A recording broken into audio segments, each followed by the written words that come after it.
Good afternoon बच्चों। Knowledge academy science coaching के YouTube channel में आप लोगों का स्वागत है। हम लोग पढ़ रहे थे नरेशन और इसका आज 12वां लेक्चर होगा। और आज हमें क्या पढ़ना है तो देखिए, आज हम लोग पढ़ेंगे एक्सक्लामेटरी सेंटेंस। ठीक है, इससे पहले हम लोगों ने असर्टिव, इंट्रोगेटिव, इम्परेटिव और ऑप्टेटिव सेंटेंस के कन्वर्जन पढ़े थे हम लोगों ने, यानी कि डायरेक्ट से इनडायरेक्ट में बदलना हम लोगों ने सीखा था। ठीक है बच्चों, इन सब तरह के सेंटेंसों का। और आज हम लोग का जो कन्वर्जन है डायरेक्ट से इनडायरेक्ट में, वो है एक्सक्लामेटरी सेंटेंस का। यानी कि पहले तो हम ये जानेंगे कि एक्सक्लामेटरी सेंटेंस होते क्या हैं।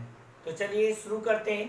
तो देखिए, एक्सक्लामेटरी सेंटेंस, तो भाई बात क्या आती है कि देखिए, इसका हिंदी होता है विस्मयादि बोधक वाक्य। ठीक है, और हिंदी से भी थोड़ी है कि पता चल जाएगा कि विस्मयादि बोधक वाक्य मतलब क्या।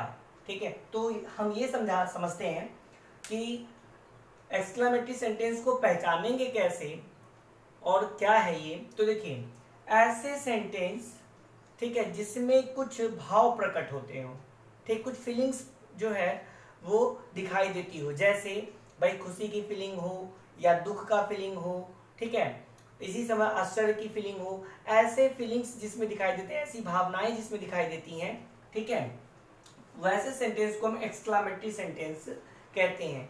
ठीक है, तो कैसे पहचानें, जैसे कोई सेंटेंस है जिसमें कुछ खुशी की बात हो, जॉय की बात हो, ठीक है, खुशी, ठीक है, दुख हो यानी कि सॉरो हो, दुख हो, तो वैसा सेंटेंस कैसा है, एक्सक्लामेटरी सेंटेंस है। ऐसा सेंटेंस जिसमें क्या हो, सरप्राइज हो, आश्चर्य,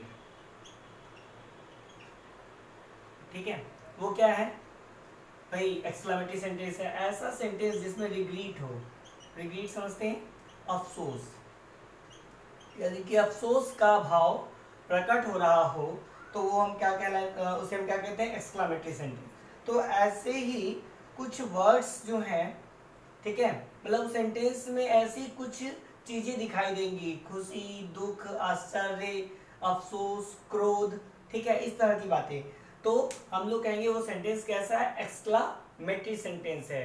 ठीक है, और इसके अलावा कुछ वर्ड्स होते हैं, शब्द होते हैं, जिनसे हम पता कर पाते हैं कि वो एक्सक्लामेटरी सेंटेंस है। जैसे वर्ड होता है हुर्रा, ठीक है, आप लोगों ने सुना होगा हुर्रा।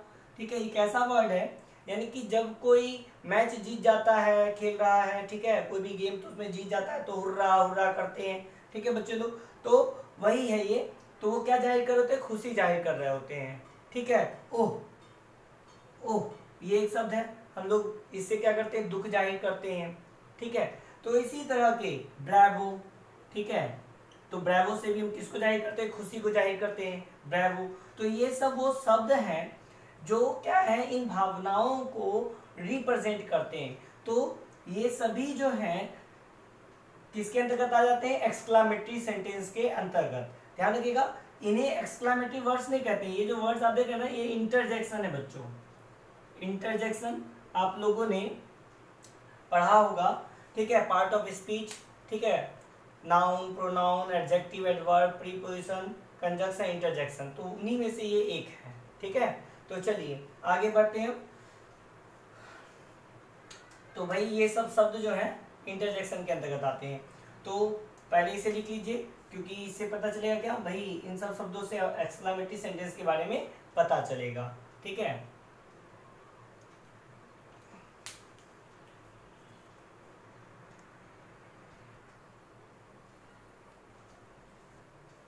ठीक है बच्चों, देखिए यहाँ पे हमने कुछ वर्ड्स लिए हैं। ये वो वर्ड्स हैं जो भावनाओं को दिखाते हैं कि किस तरह की भावनाएं हैं। जैसे हम हुर्रा वर्ड यूज कर रहे हैं, तो यहाँ पे जॉय, खुशी की भावना होगी। ठीक है, ओह या अलास, आह, ओह डियर, ऐसे वर्ड्स का यूज कर रहे हैं, तो इसका मतलब हम क्या प्रकट कर रहे हैं, दुख प्रकट कर रहे हैं, सौरो प्रकट कर रहे हैं, ठीक है। उसके बाद माई गुडनेस, ठीक है, तो माई गुडनेस या गुड ग्रेसियस, इसमें हम क्या रिप्रेजेंट कर रहे हैं, सरप्राइज, सरप्राइज जो है यानी कि आश्चर्य को प्रदर्शित कर रहे हैं। ब्रेवो, हम ब्रेवो अगर वर्ड यूज कर रहे हैं तो इसका मतलब हम अप्रूवल, स्वीकृति को, या हम कह सकते हैं कि जॉय को भी हम ब्रेवो से क्या करते हैं, प्रदर्शित करते हैं ब्रेवो वर्ड से। और यहाँ पर देखिए ये जो दिख रहा है आपको ना, ये साइन ऑफ एक्सक्लामेशन कहलाता है, साइन ऑफ एक्सक्लामेशन, ठीक है बच्चों। तो ये चिन्ह है, ठीक है, इसको कोई लेटर नहीं समझ लीजिएगा, ये चिन्ह है, ठीक है, साइन है, साइन ऑफ एक्सक्लामेशन, एक्सक्लामेटरी से बना है एक्सक्लामेशन, ठीक है, तो साइन ऑफ एक्सक्लामेशन है। तो इसे भी आप लोग लिख लीजिए क्योंकि इसकी आपको जरूरत पड़ने वाली है। कैसे जरूरत पड़ेगी तो वो हम एग्जाम्पल के माध्यम से समझेंगे। और दूसरी बात, अब हम एग्जाम्पल के माध्यम से ही ये जानेंगे कि किस तरह से एक्सक्लामेटरी सेंटेंस वाले जो डायरेक्ट स्पीच है, डायरेक्ट नरेशन है, उसको हम इनडायरेक्ट में कन्वर्ट कर सकते हैं, ठीक है, एक्सक्लामेटरी सेंटेंस वाले। चलिए तो पहले इसको लिख लीजिए।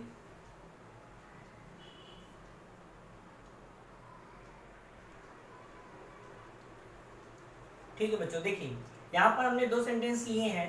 पहला सेंटेंस है Ramesh said alas I am ruined, ठीक है। तो देखिए जब मान लीजिए एग्जाम में क्वेश्चन आते हैं तब तो आपको पहले क्या करना है, इन्वर्टेड कॉमा के अंदर वाला सेंटेंस देखना है कि वो कौन सा है। 5 तरह के सेंटेंस हमने बताए हैं, असर्टिव, इंट्रोगेटिव, इंपरेटिव, ऑप्टेटिव और एक्सक्लामेटरी।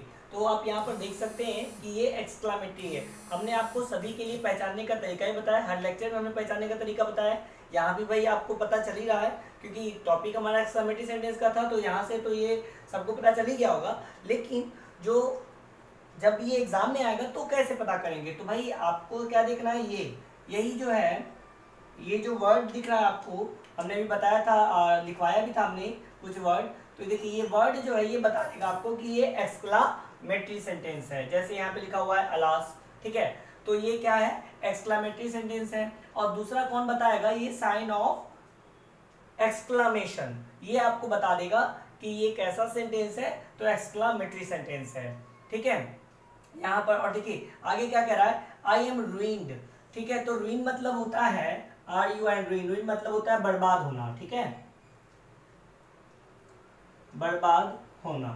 तो यहाँ पर ये क्या कह रहा है, यानी कि बर्बाद होने की बात की जा रही है, ठीक है, किसी व्यक्ति की, ठीक है। तो ये रमेश कह रहा है अपने बर्बाद, यानी कि मैं बर्बाद हो गया हूँ, ठीक है, मैं बर्बाद हो गया हूँ, तो ऐसी बात कर रहा है। तो ये जो वर्ड है ये उसकी भावनाओं को प्रकट कर रहे हैं, ठीक है। तो चलिए, तो वो कैसा है, तो जैसा कि आपने देखा अभी हमने थोड़ा देर पहले जो लिखवाया था, तो उसमें देखिए अलास कहाँ पे है, तो अलास के पास क्या है, सौरो, यानी कि दुख प्रकट कर रहा है। भाई कोई बर्बाद अगर होगा तो वो दुखी तो होगा, ठीक है, खुश तो नहीं होगा बर्बाद होने के बाद। तो सिंपल सी बात है, ये दुख प्रकट कर रहा है। अब इसको बनाएंगे कैसे, ये सीखना है हमें कि डायरेक्ट से इनडायरेक्ट में इसको कैसे कन्वर्ट किया जाए। तो चलिए शुरू करते हैं।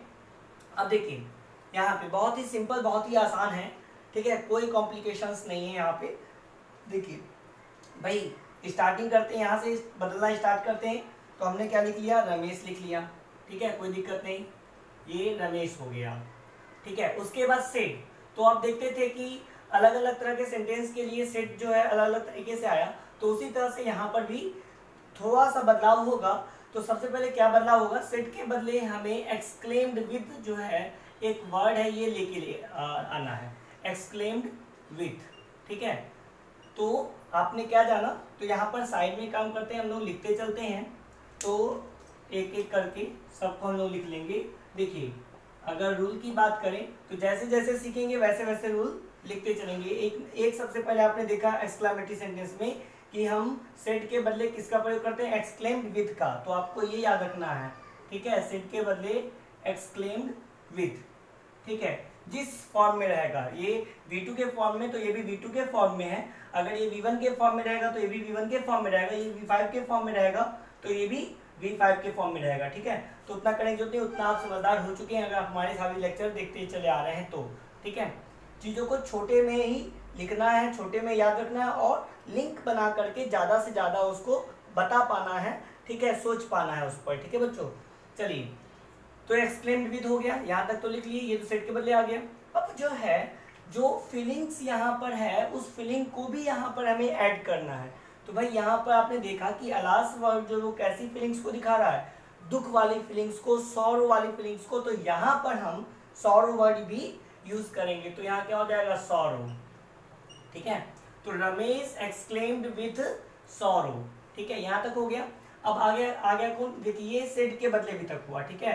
एक्सक्लेम्ड विथ का प्रयोग करेंगे, बाकी सेंटेंस की भाव को देखेंगे, उसमें जॉय है, सॉरो है, सरप्राइज है, क्या है, उस वर्ड को यहाँ पर विथ के बाद इंक्लूड कर देंगे, ठीक है। तो यहाँ पे सेड के बदले में एक्सक्लेम्ड विथ लिखना है और साथ में डॉट डॉट कर देंगे कि जरूरत पड़ने पर जो भी चीज़ है वहाँ पर भरी जाएगी, ठीक है, फीलिंग्स, जो भी फीलिंग्स है। चलिए, अब यहाँ पे आगे बढ़ते हैं। तो सॉरो हो गया, उसके बाद जो इन्वर्टेड कॉमा आता है, तो यहाँ पर ध्यान रखिए कि इन्वर्टेड कॉमा के बदले नंबर 1, नंबर 2, इन्वर्टेड कॉमा के बदले यहाँ पर भी दैट का ही प्रयोग करेंगे। तो लगा देंगे दैट, ठीक है। तो यहाँ तक कोई दिक्कत नहीं है। सेट के बदले एक्सक्लेम्ड विथ, ठीक है, डॉट डॉट डॉट, जो फीलिंग्स है वो भर देना है। इन्वर्टेड कॉमा के बदले दैट, ये जो वर्ड है, क्योंकि ये वर्ड जिस फीलिंग के लिए आया था वो फीलिंग्स तो हमने लिख दी, तो अब इस वर्ड्स की जरूरत हमें नहीं है, तो ये वर्ड्स गायब हो जाएंगे। अब आ गया ये आई एम रूइंड, ठीक है। तो देखिए ये आई एम रूइंड जो है ये प्रेजेंट टेंस में है, क्योंकि एम लगा हुआ है तो प्रेजेंट टेंस है। तो आप जानते हैं कि चेंज ऑफ टेंस का भी एक रूल है, जो कि कैसा टेंस है, कैसा रूल है, जनरल रूल है, कहीं भी यूज हो सकता है। तो भाई प्रेजेंट टेंस किसमें बदलेगा, पास्ट में, क्योंकि बाहर वाला आप देख रहे हैं कि पास्ट में है। ये तो कंडीशन थी कि अंदर वाले सेंटेंस का टेंस चेंज होगा अगर बाहर वाला पास्ट में है तो चलिए चेंज होगा तो प्रेजेंट पास्ट बनेगा। तो इस आर एम का पास्ट क्या होता है, वाज या वर। तो आपको क्या यूज करना है, वाज या वर का प्रयोग करना है इसके एम के बदले। लेकिन उससे पहले एक आई है, ये क्या है, सब्जेक्ट। तो सब्जेक्ट के भी रूल आप पे पढ़े, चेंज ऑफ पर्सन। तो पर्सन क्या है, ये फर्स्ट पर्सन, किसके अनुसार, सब्जेक्ट के अनुसार। और सब्जेक्ट कौन है, रमेश। तो रमेश के बदले क्या आएगा यहाँ पे, ही, ठीक है। और एम के बदले ही के साथ क्या लगता है, वाज या वर। तो जानते हैं आप सभी ही के साथ क्या लगता है, वाज लगता है। तो ही वाज, कभी भी ही के साथ वर नहीं लगेगा। तो ही वाज रूइंड, ठीक है बच्चों। तो चलिए ये आपका हो गया एक सेंटेंस। दूसरा सेंटेंस देखते हैं। दूसरा सेंटेंस है he said what a place, ठीक है। तो इसको कैसे बनाएंगे, तो इसको बनाएंगे हम इस तरह से। देखिए यहाँ पे ये देखिए इन दोनों में थोड़ा सा अंतर है। क्या अंतर है, यहाँ पे वो वर्ड्स हमने यूज किए थे, लेकिन यहाँ पे ऐसा कोई वर्ड्स नहीं दिख रहा है। लेकिन यहाँ पर देखिए sign of exclamation, sign of exclamation आपको क्लियरली दिखाई दे रहा है और व्हाट अ प्लेस की बात कर रहा है, ठीक है। तो मतलब एक स्थान की बात कर रहा है, कैसा स्थान होगा तो उसकी बात कर रहा है। तो चलिए हम लोग जो है क्या करते हैं, इसको कन्वर्ट करके देखते हैं कैसे कन्वर्ट करेंगे, इसको समझिए। क्योंकि देखिए आपको यहाँ एक्सक्लेमेटरी सेंटेंस में बहुत सारे वेरिएशंस दिखाई देंगे, तो हम कोशिश करेंगे जो भी जनरल वेरिएशंस हैं, यानी कि जो अक्सर एग्जाम में आते हैं, ठीक है, और अलग अलग तरह के उसमें थोड़ी बहुत बदलाव होते रहते हैं, वो सारे सेंटेंस हम आपको बताते चले। जैसे एक तो ये देख लिए, तो इस तरह के वर्ड्स वाले कोई भी सेंटेंस होंगे आपको इसी तरह से बनाना है और जो रूल लगता है वो रूल लगा देना है, ठीक है। ये है। अब यहाँ पर देखिए भाई व्हाट अ प्लेस कह रहा है, ठीक है। व्हाट अ प्लेस मतलब एक स्थान की बात की जा रही है। और देखिए आपको बता दें, कभी भी व्हाट लगा हुआ है तो तुरंत व्हाट को देख करके डिसाइड मत कीजिएगा कि ये इंट्रोगेटिव सेंटेंस है, क्योंकि यहाँ पर आपको देखना होगा अगर व्हाट के बाद क्या है, अगर हेल्पिंग वर्ब है तभी हम कह सकते हैं कि ये क्या है, इंट्रोगेटिव है। लेकिन अगर व्हाट के बाद क्या है, कोई नाउन है या एडजेक्टिव है तो आप ये नहीं कह सकते कि ये इंट्रोगेटिव होगा, तब ये इंट्रोगेटिव नहीं होगा। ये आपको ध्यान रखना है, ठीक है। तो यहाँ पर आप देख रहे हैं कि व्हाट के बाद क्या है, हेल्पिंग वर्ब है क्या, ये नहीं, ये एक नाउन है। अ प्लेस, एक स्थान की बात की जा रही है, नाउन है, मतलब ये इंट्रोगेटिव नहीं है। तो उस केस में इसका मतलब क्या होता है, तो वो जान लीजिए। इसका मतलब होता है कि बहुत अच्छा, ठीक है, मतलब बहुत अच्छा से ही इसको हम लोग समझते हैं। जैसे व्हाट अ प्लेस मतलब कितना सुंदर या कितना अच्छा स्थान है, ऐसा भाव प्रकट आता है, ठीक है, कितना का भाव देता है कौन, ये वाट। ठीक है, कभी कभी इसमें कुछ वर्ड्स जो है वो अंडरस्टूड होते हैं, जैसे भी हमने कहा व्हाट अ प्लेस। अब हम ये तो नहीं कह सकते, ठीक है, कितना स्थान, यहाँ पे कितना अच्छा, अच्छा यहाँ पे छुपा हुआ है, तो कितना अच्छा स्थान। ठीक है, तो हम लोग जब तारीफ करते हैं किसी की तो व्हाट लगा के भी कर सकते हैं, जैसे कह सकते हैं व्हाट अ ब्यूटीफुल गर्ल, ठीक है, व्हाट अ क्यूट बेबी। ठीक है, इस तरह से हम लोग क्या करते हैं, जब तारीफ करना होता है, किसी चीज की बड़ाई करनी होती है, ठीक है, उसकी प्रशंसा करनी होती है, तो ये हम व्हाट लगा के भी करते हैं, उसके साथ नाउन या कोई एडजेक्टिव लगाते हैं, तो क्या हो जाता है, वो उसकी प्रशंसा हो जाती है। ठीक है, चलिए, तो इस तरह के सेंटेंस अगर रहेंगे तो कैसे बनाएंगे, तो देखिए ये हो जाएगा भाई ही का ही रहेगा, और सेड के बदले फिर हम लोग क्या करेंगे, एक्सक्लेम्ड लगाएंगे, एक्सक्लेम विथ। अब देखिए विथ लगा दिए, अब हम कह रहे हैं कि व्हाट अ प्लेस।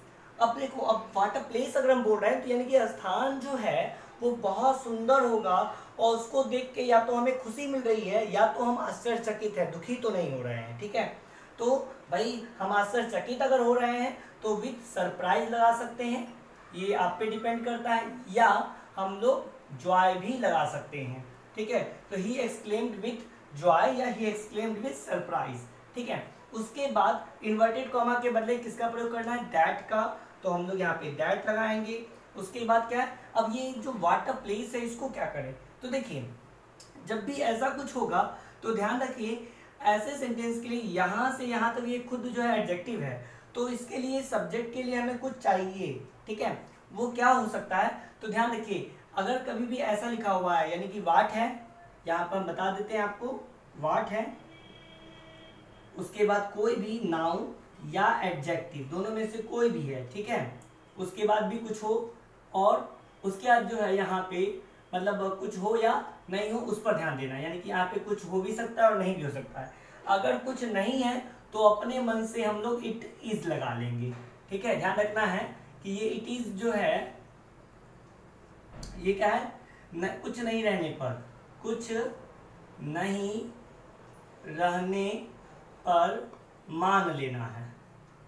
ठीक है, अगर कुछ नहीं है तो हम मान लेंगे कि यहाँ पे क्या है, इट इज है, और अगर कुछ है तो देखेंगे वो क्या है, उसके अकॉर्डिंग फिर काम करेंगे। चलिए, तो यहाँ पे कुछ नहीं है तो मान लिया क्या, यहाँ पे इट इज है, तो उसके अकॉर्डिंग अब कैसे बनाएंगे आगे देखिए, दैट लगा दी यहाँ तक। अब ये जो दूसरी बात और कि व्हाट, ठीक है, ऐसा कुछ भी जैसे कि व्हाट अ प्लेस है, ठीक है, तो इसको बदल सकते हैं अ वेरी नाइस प्लेस या अ वेरी ब्यूटीफुल प्लेस, यानी कि अपने मन से हम ऐसा जो वर्ड है यूज कर सकते हैं, क्योंकि अ वेरी प्लेस अच्छा नहीं लगेगा, यानी कि ये वर्ड किसको रिप्रेजेंट करता है, अ वेरी, क्योंकि कितना हम तब बोलते हैं जब बहुत ज्यादा कुछ होता है। ठीक है, आप लोग यूज करते होंगे, देखे होंगे। ठीक है, कि जैसे कोई हमारे सामने बहुत सारा खाना देता है तो हम कह रहे हैं कितना सारा खाना है, ठीक है, कितनी सारी चीजें हैं, जब बहुत सारी चीज दिखाई देती तब कहते हैं कितनी सारी चीजें हैं। ठीक है, अगर देख रहे हैं कि किसी के पास बहुत सारी बुक है तो हम क्या कहते हैं, कितनी सारी बुक है, तो कितना जो वर्ड है वो किसके भाव को देता है, बहुत सारे के भाव को देता है, और वेरी के भाव को देता है। ठीक है, तो यहाँ पे और अ प्लेस है तो अ प्लेस का प्लेस ही रहेगा, लेकिन हम लोग क्या है कि अच्छा नहीं लगता तो इसलिए नाइस। ठीक है, अ वेरी प्लेस, भाई वेरी जो है क्या है, एक ऐसा वर्ड है जिसके बाद एडजेक्टिव जो है उसका होना अनिवार्य है।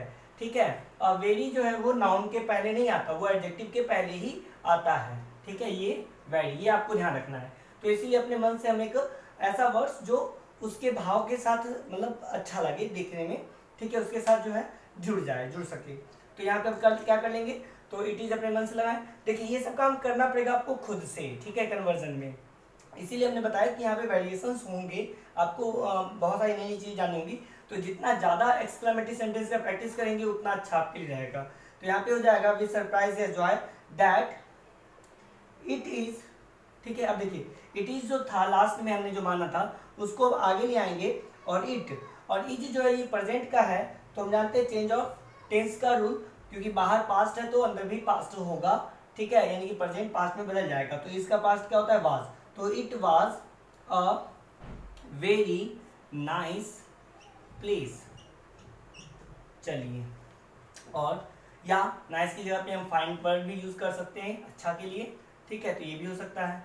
तो ये आपका कन्वर्ट हो गया और आपका कंप्लीट हो गया। तो आशा करते हैं कि आपको कुछ बातें समझ में आ गई होंगी। अभी हम एक दो सेंटेंस और देखेंगे इसके, ठीक है।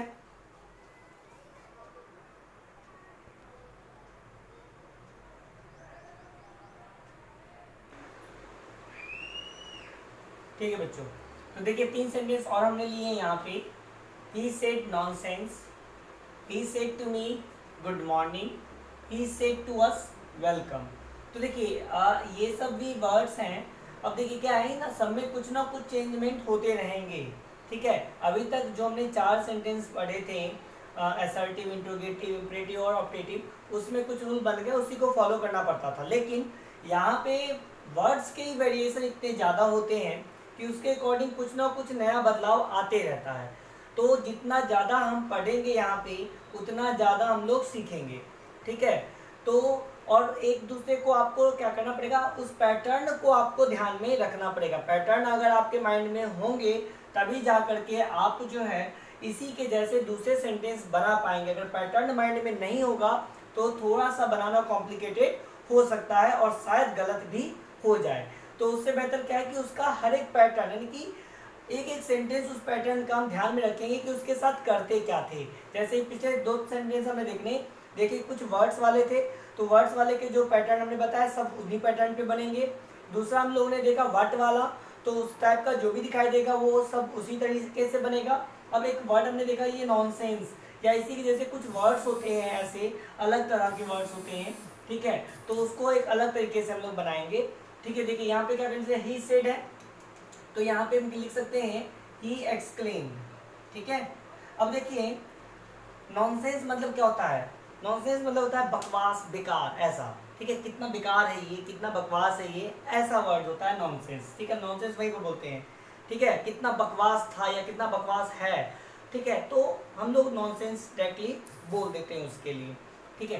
तो यहाँ पे अब भाई नॉनसेंस की बात कर रहा है, जैसे कि मतलब कोई आया अचानक से, हम मतलब किसी दूसरे को डरा दिया, ठीक है, तो उसको क्या आता है, कभी गुस्सा आ जाता है, गुस्सा आ जाता है तो मतलब बोल देते हैं भाई कितने नॉनसेंस हो, मतलब बेवकूफ़ हो, हाँ है ना, तुमने कितना बकवास जो है ये किया, मतलब, ठीक है। या कोई कुछ बता रहा होता है या बात कर रहा होता है, ठीक है ना, या कुछ कह रहा होता है तो उसमें कहते हैं यार कितना, जैसे कि मतलब कोई आइडिया दिया, ठीक है, वो आइडिया अच्छा नहीं लगा, बकवास आइडिया था, तो क्या कहते हैं कितना नॉनसेंस आइडिया है, ठीक है। तो नॉनसेंस, बकवास, बेकार जैसे सब चीज़ों के लिए यूज़ किया जाता है।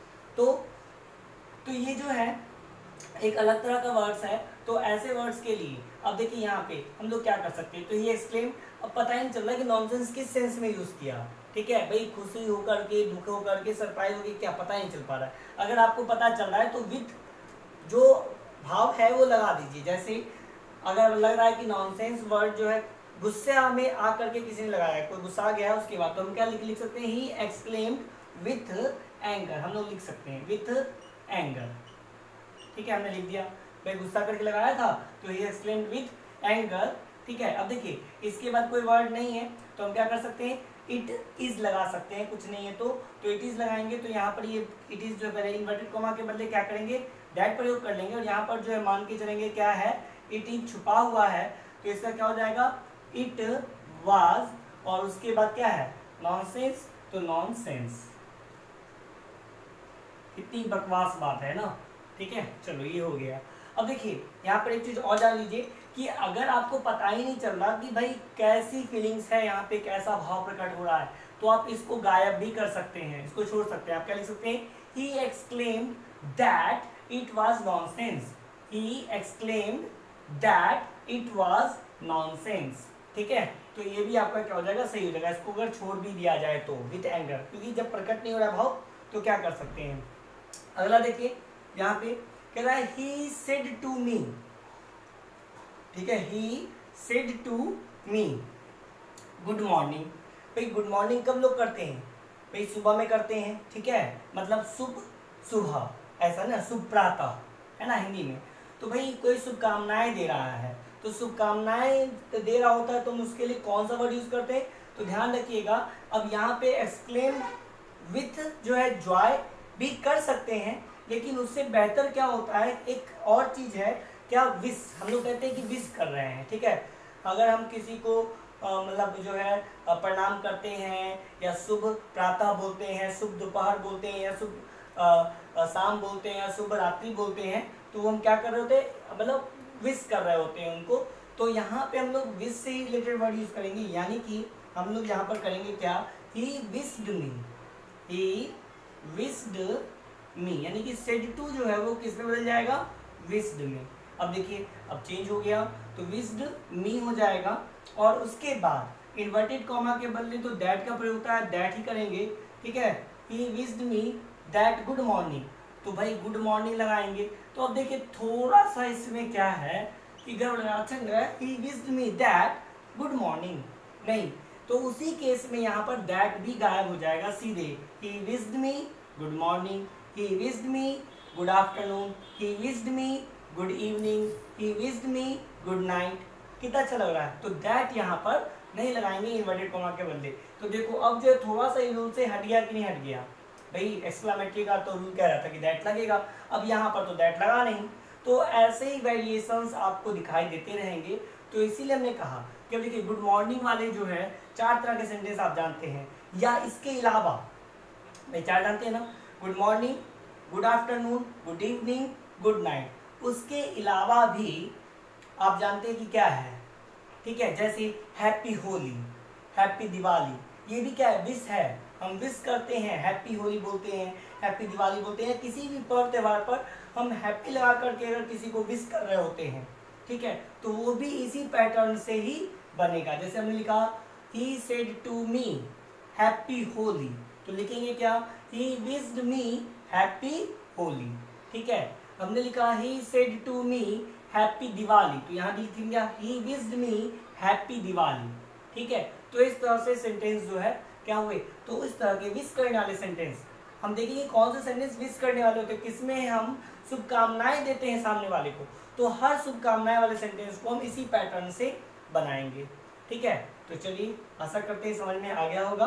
अगला देखते हैं, कह रहा है he said to us welcome, ठीक है, या he said to us thank you, he said to us welcome. तो इस तरह के कोई वर्ड्स हैं अगर, ठीक है, जो हमें मतलब क्या करते हैं, ऐसे वर्ड्स जो किसी काम के बदले हम, मतलब किसी चीज़ के बदले हम उनको रिटर्न में करते हैं। जैसे किसी ने कोई काम किया तो थैंक यू बोले, थैंक यू बोला तो उसके बदले हमने वेलकम किया, ठीक है। हमारे घर में शादी फंक्शन था और हमने किसी को निमंत्रण दिया और वो आए और हमें क्या किए, बधाइयाँ दी, ठीक है। तो इस तरह की चीज़ें हैं, कॉन्ग्रेचुलेशंस, वेलकम, थैंक यू, ऐसे वर्ड्स हैं। तो उनको इस पैटर्न से बनाएंगे। और कैसे बनाएंगे, सीधे लिखेंगे क्या, ही वेलकम्ड मी, वेलकम्ड अस है तो अस, यानी कि ये गायब हो जाएगा और जो वर्ड है उसको डायरेक्टली हम लोग क्या करेंगे, पास्ट टेंस के फॉर्म में, तो पास्ट टेंस के फॉर्म में लिख देंगे। तो ही वेलकम्ड अस, ठीक है। इसी तरह से रहेगा he said to me thank you, तो यहाँ क्या लिखेंगे, ही थैंक्ड मी, ठीक है। तो इस तरह से हम लोग यूज करेंगे, ठीक है।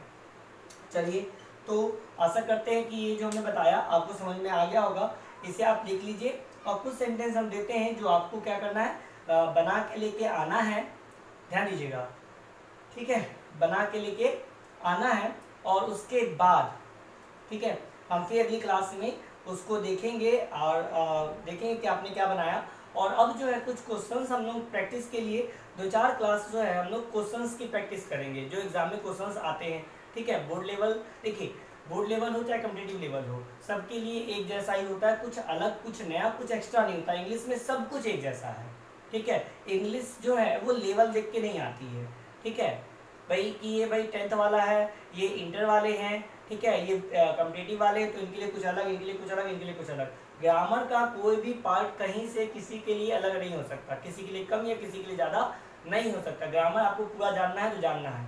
ऐसा नहीं है कि भाई बोर्ड वालों के लिए ही के साथ इज लगता है तो कॉम्पिटिटिव वाले के लिए ही के साथ आर भी लग जाएगा, ऐसा नहीं होगा कभी भी। तो सबको एक जैसा ही पढ़ना होता है, तो कॉम्पिटिटिव वाले हो या आप बोर्ड वाले हो, आपको कोई फर्क नहीं पड़ता, आप पूरा पढ़ो। हमने सारे रूल्स आपको बताएं और कुछ क्वेश्चंस भी कराएंगे जो बोर्ड और कंपटीशन सबके लिए एक जैसे होंगे, ठीक है। और बिल्कुल देखिए हमने आसानी तरीके, बिल्कुल कोशिश किया आसान तरीके से बताने का, समझाने का। आपको हमने रूल्स ज़्यादा नहीं लिखवाए, क्योंकि प्रॉब्लम होती है क्या कि अगर रूल्स लिखवा दिया जाए तो बच्चे रूल्स रटने लगते हैं लेकिन बनाना सीख ही नहीं पाते हैं, इसीलिए रूल्स हमने लिखवाए ही नहीं है।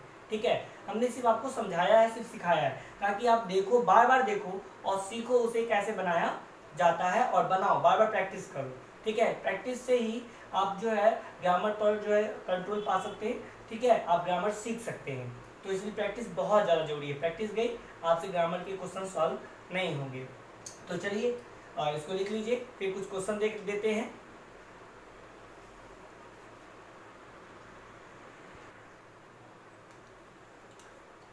ठीक है बच्चों, तो देखिए यहाँ पे आपके लिए जो है 6 क्वेश्चन हमने दिए हैं, ये आपको बना लेना है, और अगले लेक्चर में जब हम ये बताएंगे तो आपको अपने आंसर से मैच कराना है, कितना सही हुआ कितना गलत हुआ, वो गलती आपकी थी कि आपका मिस्टेक था, ये आपको देखना है और आपको फिर सीखना है। ठीक है बच्चों, चलिए देखते हैं सेंटेंस का, एक बार पढ़ के बता देते हैं। Vinay said what a beautiful girl she is. Next है he said ah my dog is dead. Ajit said what a beautiful sight. Sight मतलब नजारा। ठीक है, जिनको नहीं पता है वो लिख सकते हैं।